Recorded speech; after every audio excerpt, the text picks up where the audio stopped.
Las mártires concepcionistas de Madrid.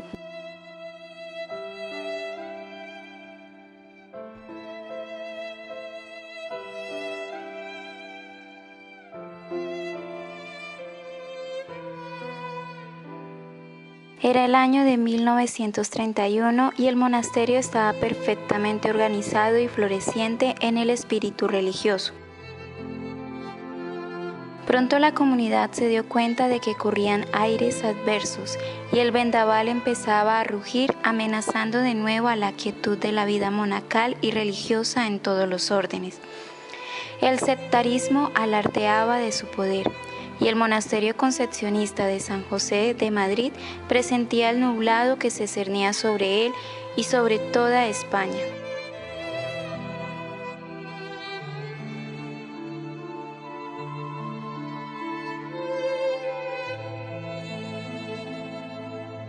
La primera vez que la comunidad tuvo que salir del convento fue el 11 de mayo de 1931, sin cumplirse a un mes de la proclamación de la República. La noche del 10 al 11 se recibió una circular en todas las comisarías de Madrid, advirtiendo que al día siguiente habría intentos de perturbar el orden público, pero que no se reprimieran sin antes solicitar instrucciones de la Dirección General de Seguridad. Esto era atar las manos a la fuerza pública y garantizar los desmanes de los revoltosos. Efectivamente, el día 11 amaneció agitado bajo el peso del miedo y de la expectación. La noche anterior, las turbas habían pasado en la calle lanzando gritos y amenazas. Quedó paralizada la circulación, se distribuyeron hojas subversivas y se silba e insulta a los agentes del orden. Por todas partes se oyen palabras amenazadoras y la gente apenas se atreve a salir para las cosas más urgentes. Las monjas estaban aterradas y Dios salió en su auxilio por medio de una señora buena que se acercó al convento sin miedo a caer en medio de los alborotadores que llenaban sus inmediaciones. Eran las 4 de la tarde y dijo a las monjas que salieran inmediatamente. Con toda urgencia se hicieron las gestiones y vestidas de seglares con gran dolor de su corazón, salieron en 2 coches a distintas casas que caritativamente las acogieron. Las enfermas y ancianas fueron trasladadas a la calle Maldonado número 50.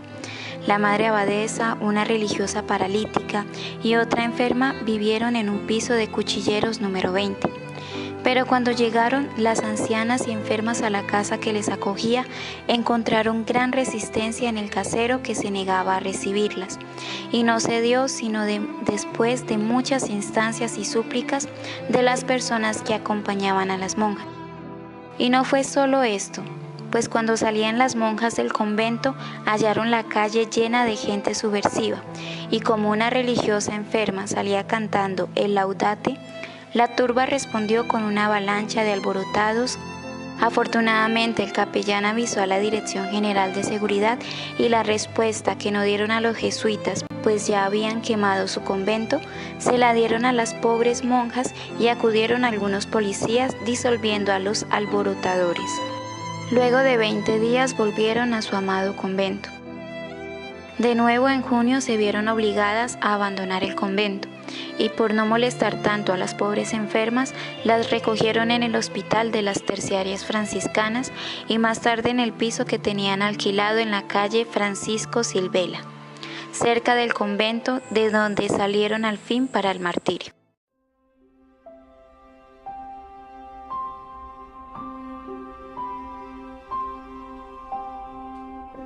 En el año de 1936 amaneció en Madrid con el anuncio de las elecciones para el 17 de febrero y la tormenta bolchevique que se cernía sobre España desde la implantación de la República en 1931 está a punto de estallar con rayos y centellas. La iglesia con sus templos, monasterios y conventos tiembla de pies a cabeza. Las almas consagradas y las personas de bien intensifican sus oraciones, clamando al Padre por medio del Sagrado Corazón y de la Virgen Inmaculada, patrona de España. Los días 3 y 4 de mayo de 1936, las concepcionistas vuelven a vivir días de sobresalto. células comunistas hacen circular la infame noticia de que unos fascistas y damas de la catequesis habían repartido caramelos envenenados a varios niños de familias obreras en la barriada de Cuatro Caminos, y que 5 de estos niños habían fallecido en casa de socorro de la glorieta de Ruiz Jiménez y otros agonizaban en el colegio de La Paloma. Lejos de rechazar la habladuría a todas luces falsa, las autoridades se apresuraron a indagar, lo cual era tanto como admitirla. A las 5 de la tarde se encaminan hacia la mencionada casa de socorro una manifestación tumultuosa. Allí descubren que todo es una farsa. Pero después se escucha un disparo que inmediatamente se encargan los revoltosos de hacer creer que ha salido desde la antigua ermita de Los Ángeles. Acto seguido rocían las puertas con gasolina, y si no arde, el ambiente queda reparado para el día siguiente, uno de los más tristes y pavorosos de la República Española. El día 4, bajo la propaganda anticlerical del día anterior, se queman varias iglesias con toda la riqueza artística, cultural y educativa que contienen. Las religiosas que moran en la Casa del Pilar tienen que descolgarse por las ventanas valiéndose de sábanas ante el peligro de perecer abrazadas. En previsión de un probable asalto del convento, volvieron a salir las monjas concepcionistas, pasando 2 días y 2 noches fuera del convento hasta que se tranquilizaron los ánimos y volvió a reinar un poquito el orden. Las monjas habían alquilado un piso cerca del convento y allí habían quedado las enfermas al cuidado de algunas sanas por evitarles tanta molestia de continuos y precipitados traslados, pero muy poco quedaba ya de tranquilidad para aquellas inocentes palomas de la Inmaculada. Desde esa fecha de mayo a julio del mismo año de 1936, en que se produjo la explosión revolucionaria, España es un inmenso volcán a punto de producirse la erupción. El día 19, a pesar de esas amenazas que se cernían ya sobre las casas religiosas y que culminarían en la dispersión general, las concepcionistas de la calle Sagasaski se levantan aquel día y como de costumbre hacen su oración y oyen misa conventual. Ellas nada sabían de lo que estaba ocurriendo, aunque cada día se barrutaban cualquier desagradable sorpresa. Terminada la misa y rezada sexta, fueron a desayunar cuando se presenta la sacristana toda sofocada, diciendo que de parte del sacerdote que le celebró la Eucaristía, el convento está rodeado de milicianos en mangas de camisa y armados, y que vuelvan al coro para asumir el Santísimo. Ya se puede suponer el sobresalto y angustia que se apoderó de las monjas. Entre el sacerdote y la comunidad sumieron el Santísimo para evitar cualquier profanación. Informada la madre por el sacerdote del ambiente que se respiraba en Madrid y de la sublevación del ejército de África, no pensaron ya más que prepararse para volver al piso con las enfermas y ancianas que en él estaban. Se ordenó a la comunidad que bajasen a desayunar e inmediatamente fueran a sus habitaciones a vestirse la ropa de seglar. Era la 5ª vez que se despojaban del santo hábito en medio de una conmoción difícil de explicar. En una de las últimas confesiones, el padre espiritual le había preguntado a todas si tenían vocación de mártires, y todas contestaron que sí, con la gracia de Dios. Y en sus reuniones y en los recreos, siempre que surgía la conversación, y surgía a menudo, se estimulaban unas a otras para fortalecerse en los momentos trágicos que se les echaban encima. Aunque el piso no estaba lejos del convento, veían que era difícil salir estando rodeadas de aquella gente armada y furibunda.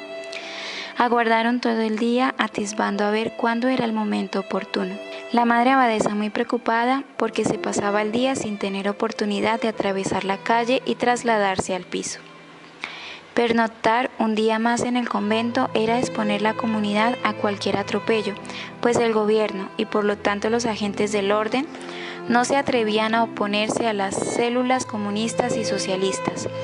Por lo tanto, las casas religiosas estaban a merced de estos hombres sin escrúpulos. Bajaron a cenar y después al recreo para desahogar sus impresiones cuando oyen un campanillazo que les dejó asustadas. saliendo la hermana Tornera corriendo y con mucho miedo a ver quién llamaba. Volvió diciendo que el portero avisaba que estaba la calle vacía en aquel momento, que aprovechasen a salir. Así lo hicieron de dos en dos, dejando un trecho conveniente entre grupo y grupo. En Francisco Silvela, 19, el piso era insuficiente para toda la comunidad compuesta de 18 monjas. No tenían muebles en condiciones ni cama para todas, y además si aquello se alargaba carecerían de lo más imprescindible, sin alimentos y en una continua tensión nerviosa por el estado de las cosas. Por lo demás, su vida sería igual que en el convento respecto de la oración, oficio divino, silencio a sus horas y rezar. Muchos rosarios habían de rezar durante su reducida reclusión en el piso. Rezaban los 15 misterios todos los días, las letanías de los santos.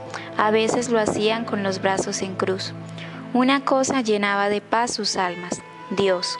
Estaban en las manos de Dios y todo lo que Él permitiera era ya aceptado sin condiciones. Y como allí no podían trabajar, como en el convento, ese tiempo lo empleaban en la oración. Por la noche, cuando la calle se veía un poco más despejada, abrían los balcones y algunas salían allí a respirar un poco. Entonces tenían conversaciones sobre la vida espiritual y animándose a la santidad y a sufrir cuanto el Señor les tuviere preparado. Mientras tanto, la chusma incansable que recorre las calles de Madrid empieza a empaparse de sangre mártir y siente cada vez más el delirio y la sed de más y más sangre. Los saqueos de las casas particulares adquieren proporciones aterradoras desde el que los milicianos se hacen dueños de la situación.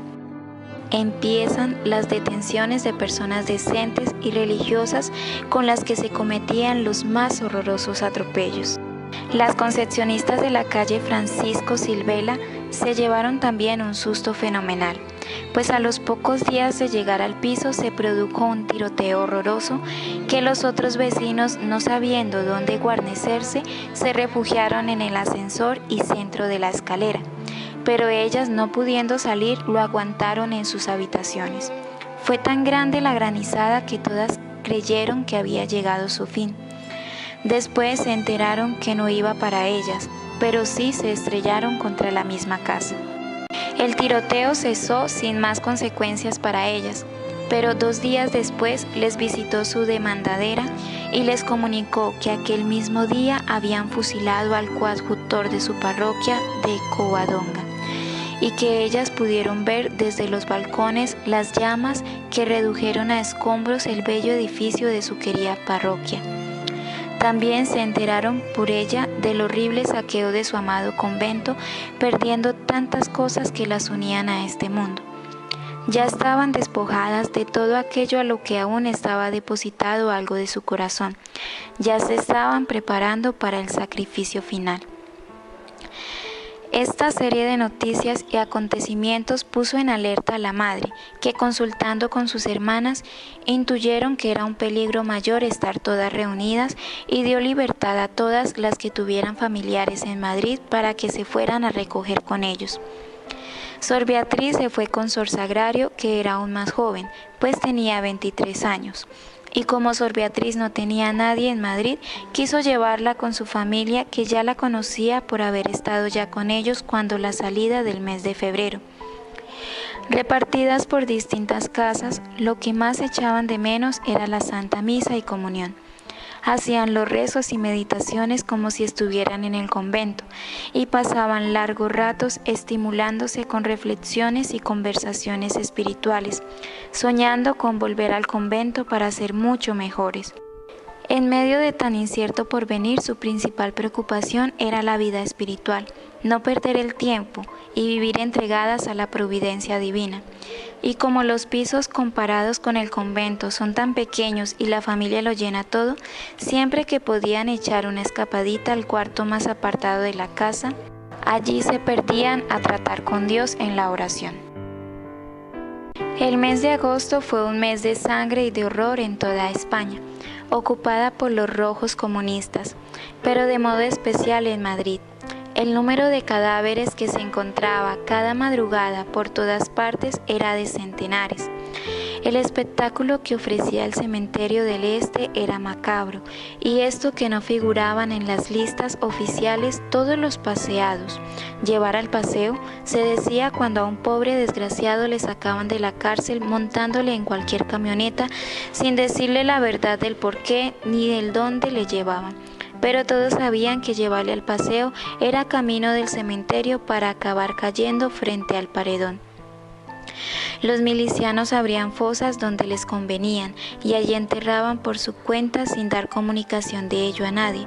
Este es el motivo por el cual cayeron muchos que constan como desaparecidos sin que sus familiares tuvieran pista para dar con ellos. En el piso quedaron las ancianas y enfermas con la madre que no quiso abandonarlas y otras monjas que no tenían otro lugar donde ir. Pasaron 2 meses con relativa tranquilidad unas y otras, pues nadie se presentó en el piso y todas seguían bien y recogidas. Allí, aunque pasaban estrecheces, pero como no se veían vigiladas, entraban personas caritativas y amigas de la comunidad, les socorrían con limosnas y las monjas con su economía y mortificación se remediaban para ir defendiéndose. Pero llegó octubre y en uno de los primeros días se presentó en el piso un grupo de milicianos simulando comprensión y en tono amistoso hicieron un registro. Les propusieron un plan tan bien pintado que las inocentes palomitas cayeron en la trampa. Al marcharse dijeron a la madre que pensaban llevarlas de enfermeras al frente. Dando crédito absoluto a las palabras verdaderamente diabólicas de aquellos hombres, la madre, incauta y bien pensada, aceptó la propuesta, pero diciendo algo que no se le hubiera ocurrido ni en sueños de no haberla sorprendido en su buena fe. Aquí solamente estamos las ancianas y enfermas, pero si no tenían inconveniente, mandaría llamar a otras 2 jóvenes, más aptas para este oficio que querían confiarles. Los milicianos aceptaron al momento tomando nota y regocijándose sin duda por el buen éxito de su argucia. Apenas marcharon, envió la madre una religiosa a casa de los hermanos de Sor María Sagrario para darles cuenta de lo ocurrido y comunicarles también la orden de que regresaran al piso. A todas luces fue un desacierto de la madre aceptar tal proposición, aun cuando realmente hubiera llevado a las religiosas de enfermeras al frente. 2 jóvenes de 23 y 28 años serían expuestas al peor de los atropellos como otras muchas jóvenes lo sufrieron, yendo al frente de enfermeras con la mejor intención y al volver deshonradas. Pero de esta imprudencia humana se quería valer nuestro Padre Dios para llevar sus designios a las últimas consecuencias sobre aquellas que de antemano se había elegido. Por eso, habiéndoles sacado inmunes de los mayores peligros, ahora, cuando al parecer se encontraban en un lugar seguro, se vale de una desconcertante disposición de la obediencia para enderezar sus caminos, que muchas veces no son como los que nosotros nos escogemos. Cuando la religiosa enviada llegó al piso de la familia de Sor María Sagrario, todos quedaron extrañados y estupefactos de la ingenuidad de la madre. Sor Beatriz, toda preocupada más por los otros que por ella misma, dijo a la religiosa que le llevó el recado: ¿pero no se han dado cuenta que ponemos también en peligro a esta familia? Y luego, comprendiendo en el acto lo que aquella infame proposición significaba, dijo resueltamente: yo iré, pero Sor María Sagrario que se quede. Los familiares intentaron disuadirlas de tal obediencia y que las 2 se quedasen, pero ellas decidieron acatar la obediencia de la madre y resolvieron acudir a su llamada diciendo a la familia: en fin, a nosotras nos basta con obedecer y marchar con ellas. Y recogiendo sus pocas cosas más imprescindibles, fueron a reunirse con la comunidad.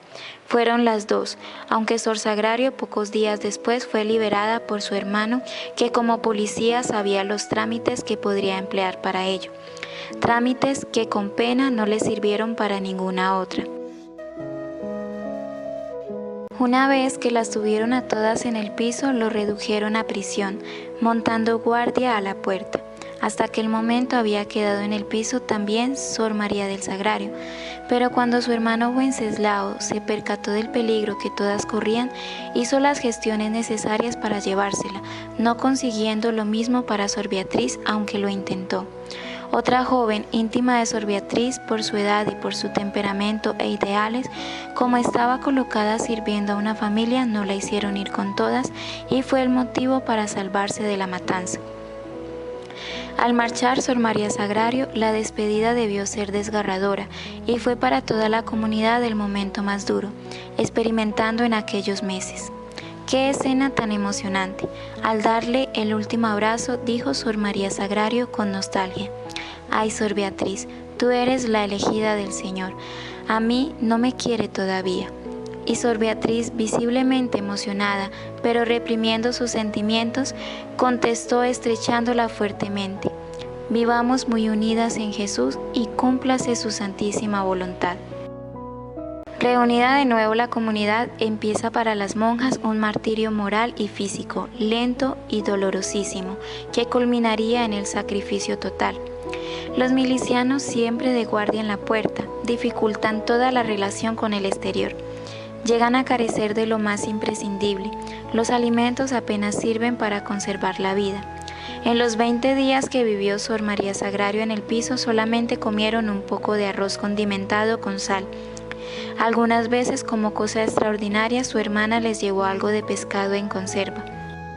Para colmo de males, muchas veces, cuando estaban tomando tan frugal reflexión, llamaban a la puerta y por medio de ser descubiertas, arrojaban al inodoro aquellas reducidas provisiones.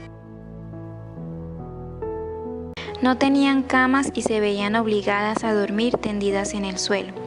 Puede suponerse lo que sería para aquellos cuerpos extenuados de cansancio, de hambre atrasada, de depresión moral provocada por el agotamiento nervioso, de tantas emociones fuertes tan desagradables. Podemos imaginar aquel cuadro de santas y mortificadas religiosas llegadas al colmo del sufrimiento, cuando al despertar, con los ojos hundidos por el sufrimiento, las caras enjutas y amarillentas, los vestidos sucios y sin medios para adecentarlos, ellas que siempre fueron tan limpias y aseadas, carecen ahora hasta de los servicios higiénicos más indispensables y siempre con el fantasma de la muerte, que a cada hora creerían sería la última, estando siempre vigiladas por guardias sin entrañas. Sin embargo, su talante espiritual se mantenía sereno y sus brazos cansados se extendían en cruz, rezando por sus enemigos, que eran también los enemigos de España, aceptando con amor y por amor cuanto Dios permitía, sin quejas ni desesperación. La vía dolorosa tocaba a su fin y se acercaba el momento del sacrificio. Al levantarse por la mañana, no sé qué presentimiento embargaba a todas, que trasladó su mente de modo muy especial al huerto de Getsemaní. Hicieron todos sus rezos, el oficio divino y oración mental, como todos los días. A las 11 llegaron las demás religiosas acogidas en casas. La puerta no estaba vigilada, pues de lo contrario nadie se hubiera aventurado de llegar hasta allí. En los 2 meses últimos, desde que el piso fue transformado en cárcel, solamente recibieron la visita del hermano y hermana de Sor María Sagrario y de un joven afiliado a la FAI. Las monjas prisioneras se reanimaron un poco con la llegada de sus hermanas, dando gracias a Dios por la delicadeza que tenían con ellas. Este rasgo de caridad de sus hermanas no dejaba de ser heroico por los peligros que entrañaba. No tuvieron en cuenta el riesgo por llevar algún consuelo a sus hermanas, que angustiadas y famélicas estaban a punto de perecer de inanición. Les llevaron algunos alimentos y celebraron con el gozo que se puede suponer aquel frugal banquete de despedida. Conversaron familiarmente, comentando los incidentes ambientales y se animaron con santa conversación y sobre todo comentaron el gran deseo que latía en sus corazones con la esperanza de poder volver todavía a su convento. Bien cierto se ve aquí que la esperanza es lo último que se pierde. Anhelaban volver para ser mejores, para vivir de acuerdo con las experiencias tan fuertes por las que estaban pasando y aprendiendo, para dar a la santidad el valor prioritario sobre todas las cosas. Por este motivo, la comida de la comunidad, el 7 de noviembre de 1936, tan semejante por su significación histórica y por el ambiente de cálido afecto en que transcurrió, a la última cena de Jesús con su colegio apostólico, quedará en los anales de la historia concepcionista como un hito glorioso e imborrable. Las prisioneras en su propia casa, al levantarse por la mañana e intuir que la muerte se acercaba, se programaron un día de preparación para el martirio con oración continua, retiro y cese total de toda ocupación. Como vieron que la estancia de sus hermanas se prolongaba y ya se había conversado durante varias horas, ellas mismas les invitaron a marcharse.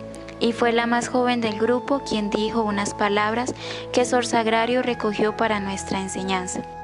Ya tenemos gana de que se marchen, tenemos tanto que rezar. Es que a pesar de lo agradecidas que estaban a sus hermanas por el consuelo que les habían llevado, no olvidándoles en aquella hora suprema, temían faltar ya empleando el tiempo en cosas que ya les importaban bastante menos. Las religiosas visitantes respetaron aquellos santos deseos y se despidieron abrazándoles y prometiendo volver en cuanto tuvieran otra oportunidad, pero aquel sería ya su último abrazo en la tierra. Solo habían pasado unos momentos de la despedida, cuando el ruido estridente de un motor alarmó a las religiosas, mucho más cuando oyeron un frenazo seco enfrente de la casa donde estaba su piso. Con el alma en vilo oyeron poco después el pisar fuerte de un grupo de hombres que subían las escaleras y finalmente la fuerte llamada de una mano nerviosa e imperativa. Como sacudidas por una corriente eléctrica, las concepcionistas asustadas dejaron de oír los ruidos inquietantes de la calle y se reunieron en torno a la madre. Conocieron por instinto que iba a suceder algo grave. Se encontraron frente a un grupo de hombres de cara y ojos enrojecidos, sucios y camisas desabrochadas. Las religiosas reflejando inocencia y bondad en sus rostros malicientos con los ojos hundidos por el sufrimiento. Los milicianos respiraban resentimiento y deseo de exterminio. Como reos al suplicio les hicieron bajar las escaleras y como el coche era pequeño y solo cabían 3, tuvieron que hacer varios viajes. Las monjas, conservando una serenidad envidiable, no armaron alboroto, ni un lamento o queja salía de sus labios, ni gestos de miedo, ni siquiera despedidas emotivas de unas a las otras. Las llevaban sin decirles dónde. Lo que llevaban muy dentro de su mente y de su corazón era la figura de su esposo Cristo, llevado ante los tribunales y el silencio del Divino Maestro ante sus verdugos.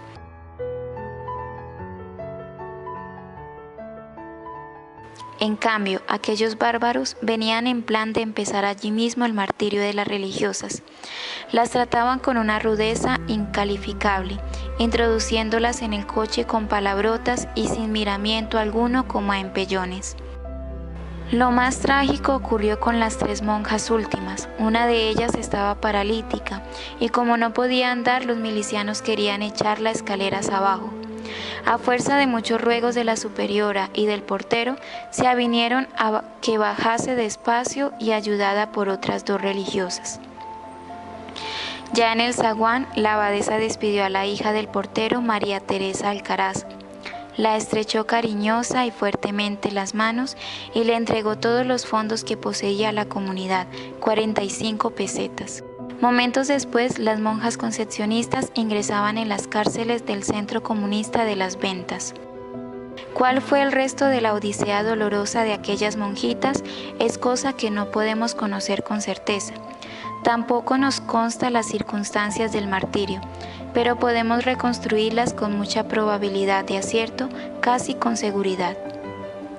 Ateniéndonos pues a la forma ordinaria como aquellos días se practicaban las detenciones, podemos dar como muy probablemente las concepcionistas secuestradas siguieron esas vicisitudes. Al llegar al centro del Comité Socialista de las Ventas, fueron encerradas en los locales habilitados para cárceles, donde se apuraban todos los sufrimientos inimaginables. incapaces para albergar tal cantidad de presos, vivían estos prensados como sardinas, en medio de un ambiente irrespirable, sin poder echarse para descansar de tantas emociones fuertes y con imposibilidad para usar de los servicios higiénicos más indispensables.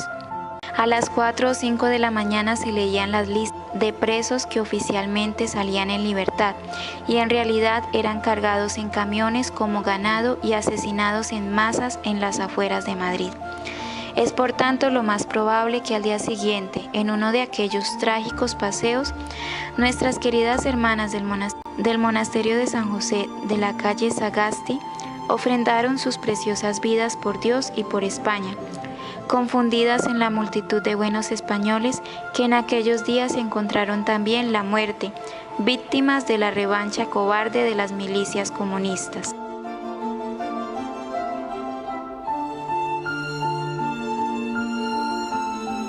Las monjas concepcionistas que formaron el cortejo del Cordero Inmolado fueron Madre María Isabel del Carmen Lacava, abadesa, 54 años. Madre María Petra Pilar de los Desamparados, vicaria, 74 años. Sor María Asunción, 72 años. Sor María Manuela del Santísimo Sacramento, que ejercía el cargo de maestra de novicias, 50 años. Sor María Balbina de San José, 48 años. Sor María de la Ascensión, 42 años. Sor María Beatriz de Santa Teresa, 27 años. Sor María Juana de San Miguel, 75 años. Sor María Basílica de Jesús, 46 años. Sor María Clotilde del Pilar, 38 años. A las 10 enumeradas podemos unir los nombres de Sor María de la Santísima Trinidad, de 52 años, y de Sor María Milagrosa de Santa Ana, de 69, que no fallecieron en esa oportunidad, pero murieron después a consecuencia de los sufrimientos padecidos durante la guerra.